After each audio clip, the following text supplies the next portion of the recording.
Let's get into it. Sold Not For Sale podcast. Coach Colin here. We got Joe Rogan going in on Anthony Fauci once again, calling him a monster alongside Mel Gibson, who is, I think, biting his tongue on how much he actually wants to say about that character. I'm going to play the Joe Rogan clip because they're talking about accountability and why is that guy still walking around free. And then I'm going to play a clip of Rand Paul and Anthony Fauci having a pretty heated exchange between the two. Then I'm going to play RFK actually getting his flowers on what he said in his book from someone who he was actually going after in the book alongside Anthony Fauci. And then I'm going to play one clip because everybody's wondering, when is the accountability coming? And Donald Trump may have just answered that question. Let's start off with the Rogan clip. Well, I don't know why Fauci's still walking around. That's a little too fast for everybody. Of course, that's how I do it. My apologies. Well, I don't know why Fauci's still walking around. How is that guy still walking around? I don't get it. If just people understand the history of the AIDS crisis and what that guy did back then. Did you read that book? Yeah. Yeah, I read the book. I listened to it. Yeah, I did too. I drove up to San Francisco and I listened to it and I had road rage. Oh, yeah. And it was like, whoa, how is he still there? First of all, people that don't believe it, how come RFK Jr. didn't get sued? Yeah. How come there's no lawsuits? Mm-hmm. If there was lies, there would be lawsuits. No, but that's right. He would be publicly humiliated. Instead, they kept that book off bestseller lists. That book sold millions of copies. I know. And he's an amazing guy. People say, oh, he's kooky, he's crazy. He's not crazy. He's not. He's one of the most erudite, they say he's an anti-vaxxer. He's not. He's not. He's a very shrewd, he's never lost a case, I don't think. When he brings something to suit, I don't think he's ever been defeated. But that book is not just him. It's him and about 1,000 highly qualified scientists and physicians commenting on the whole situation. So when you read it, it's a pretty convincing document. And you're right, nobody sued him for it. Yeah. It's pretty scary. Well, not only did they not sue him, their response is to try to ignore it. They don't want to debate him on it. They don't want to do anything. No. They want to just ignore it and hope it goes away. But it doesn't go away. And the more people talk about it, the more people read it. Mm-hmm. And when you do read it and you go, if this is true, what the is going on? And how is that monster still loose? Yeah. Oh, well. And he seems like a monster. The way he talks about things, he just seems... Well, first of all, there's so many instances of him lying. Mm-hmm. There's so many, where he said one thing, 2 years later it turns out to be a lie. Mm-hmm. Said one, whether it is the natural mask thing, the mask thing, whether it's the natural spillover, the lies about gain of function to Congress. Sure. When he was lying to Rand Paul about whether or not they did gain of function research, how is that not perjury? How is he not in trouble? Yeah. Well, hey. Other mysteries, Well, then the Biden administration is now talking about taking that guy and giving him a full pardon. It's crazy. Wow. I'm starting to realize, because I have a couple of more videos that I'm working on in terms of the California wildfires, because I want to keep bringing you guys updates. And there's one clip of Mel Gibson. He's on Fox and he's talking. And you can tell, kind of like this clip, he has a whole bunch, that guy needs a tinfoil Speedo because he wants to go deep. You can tell he's just waiting. He's waiting for someone to just be like, what do you really think this is? I think he was waiting for Joe to be like, let's go. Let's go. I want to do what everybody's talking about. I want to just say a bunch of stuff, but he always holds himself back. And I think it's because a little bit of it is he's trying to rebuild himself. He has a movie that he's trying to push through. So he's not pushing hard, outright saying things, but he does touch on it. He'll say little things like, oh, even with the wildfire situation, he's going tinfoil Speedo with the wildfire situation, but he doesn't quite say it. And I got to respect it, but I can tell if he gets in the right interview, if I got to sit down with Mel Gibson, I'd get him to say some stuff. Because I got no problem saying stuff. No one's going to write articles about me. I would get him to say some stuff. Now, just to give you guys a little context on what they're talking about in terms of that exchange, here it is. I'm just going to play the last little bit for you. Let's just slow it down. Of course, it's too fast.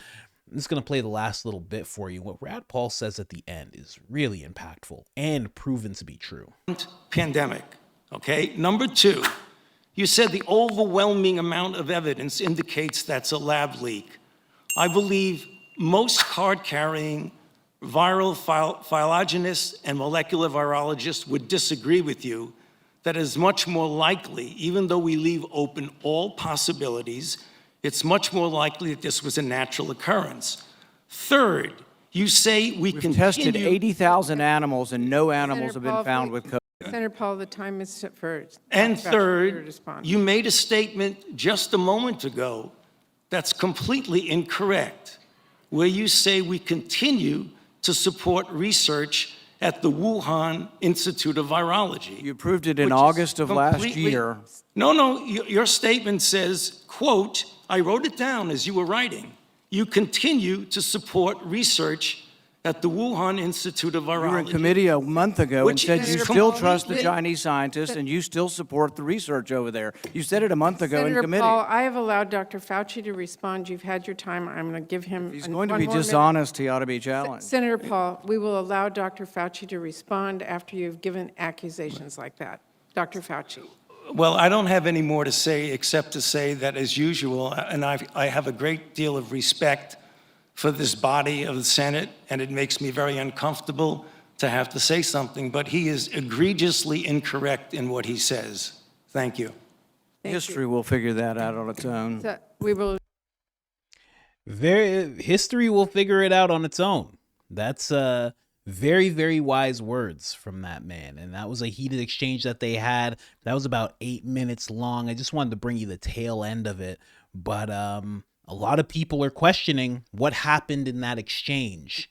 And is there dishonesty that should be held to account on Fauci's part? Now, going ahead, talking about history, figuring it out on its own, RFK has this interesting news about someone who he was going after in that same book that Joe was talking about. And that person had this to say to RFK. I'll tell you something that interesting that happened today, and I actually was going to mention this to Rand, because it was an extraordinary event to me. But Robert Redfield, who I really go after in my Fauci book, kind of a hammer and tongs, wrote an editorial in Newsweek magazine today saying that he was endorsing President Trump because President Trump was going to restore American health, and that President Trump, he said, a lot of people might surprise me to see this, but hear me say this, but he has chosen exactly the only person who can do this, Robert F. Kennedy Jr. This was breathtaking to me because this is the guy who's the head of the CDC that I've been criticizing for years. And then this afternoon, he came over and had lunch with me. It's the first time I've ever met him. And the first thing he said to me is, you got everything right. Wow. Oh, it was, Wow. Very interesting. Joe Rogan was right, and they have been just ignoring RFK. I mean, from his presidential run to his whole past before that as an attorney, a lot of what he's discovered, uncovered, a lot of what he stood for has gone completely ignored. But now we're starting to see a little bit of a change going on, especially as he steps into this role in the Trump administration. People are starting to acknowledge the work that he's put in, and the fact that someone that he was going at actually turned around and said, hey, you know what? You got everything right. That if you haven't read the book, if this guy's saying you got everything right in the book, I don't get it. It's pretty crazy. Why is it being ignored? Why isn't it being talked about everywhere? I know it's a little old, right? But it's just interesting. I can't overstate what RFK did in running for president, because he put up a great fight. He really did. I mean, just through podcasting and just a lot of ground roots type of stuff. Obviously, near the end, he got a VP who was rich and she started helping everything. But just the fact that he's just doing podcasts and he was really standing up to things, and then what Trump did for him by bringing him into Trump's administration, bringing him onto the MAGA side of things, the Maha started forming. You can't overstate what Trump's done for this guy, and what he's done for us. Both of them have just put up incredible fight. And it always hurts me to think that this guy was supposed to be Trump's VP. Trump actually wanted him after Trump's first assassination attempt. He wanted RFK to be his VP, and RFK turned it down because he's a man of integrity and he didn't want to just flop on all the people supporting him. Oh, could you imagine? I love JD. I love JD. JD's great. Always says the right thing. But could you imagine if it was RFK? That'd be wild. That'd be wild. Anyway, a lot of people are talking about accountability. That's what this whole clip with Joe Rogan was about. They don't understand why he's still free if all this is true, etc., etc. Donald Trump has asked this question months ago, and now it's actually coming to form. See, when Donald Trump was first asked this question by Tim Pool, he hadn't won yet. It seemed like he was going to win. Those of us that are in Trump's camp on that side, we were like, yeah, that's going to happen. But we didn't know. But now that he actually has won, and he's about 7 days from taking office, now this cuts very deep, and there's a lot of people that have to be very scared. Listen to this. Will there be accountability for the lying to Congress when you get to appoint your new AG? Deputy AG. Yeah, and we'll take a look at statute of limitations because, the statute of limitations are quite long, and we're going to be looking at that very seriously, yeah. I got one big question for you. Man, now he has Pam. He has Pam, AG. I don't really see an issue with her getting confirmed. I mean, there hasn't been an outcry of a little bit in MSNBC land, but they just hate everything he does. But she seems like she's going to get confirmed. She's not having a struggle like Tulsi or like RFK or like Pete. So it seems like she's going to get in. Is she going to take that time to make things? Here's also, I was going to say, take time to, make people accountable. But here's the thing also. Trump says in this clip that we are going to look at these things. A lot of people think he's just going to leave Pam to do what she does. And for the most part, he is. But he does take the time right here to say, we are going to look seriously into this and into the statute of limitations. So somebody should be very scared, and maybe that's why. Did he get the pardon? Sorry, did he actually get the pardon? I forgot about that because he was supposed to. Maybe Biden just left him in the wind. Maybe Biden's just like, just screwing everybody, right? Anthony Fauci get pardoned. I don't think he did, but I'll check for you guys because why not? It was supposed to be a preemptive pardon for a man who didn't do anything. Pardoning Fauci would be a disservice to him and Americans. Biden says he's still considering preemptive pardons for Trump. Let's see here. I want to see this. So Biden's still considering. Let me shrink that down for you guys. Still considering. So he has not pardoned Anthony Fauci yet. He only got 7 days. That's very interesting. So time's ticking. If Fauci doesn't get that pardon, what Rogan and Mel Gibson were talking about, that might come to a head. You never know. I'm hoping everybody's held accountable.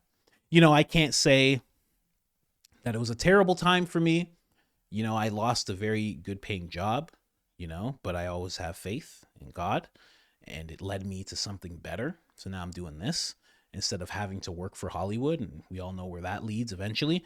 So it was a blessing in disguise for me, but there's so many people who were absolutely wrecked by that whole thing. So I hope there is some accountability there. And I know it definitely won't fix anybody's businesses or rebuild anybody's family, et cetera, et cetera. You guys know what I'm talking about, but hopefully something comes of that.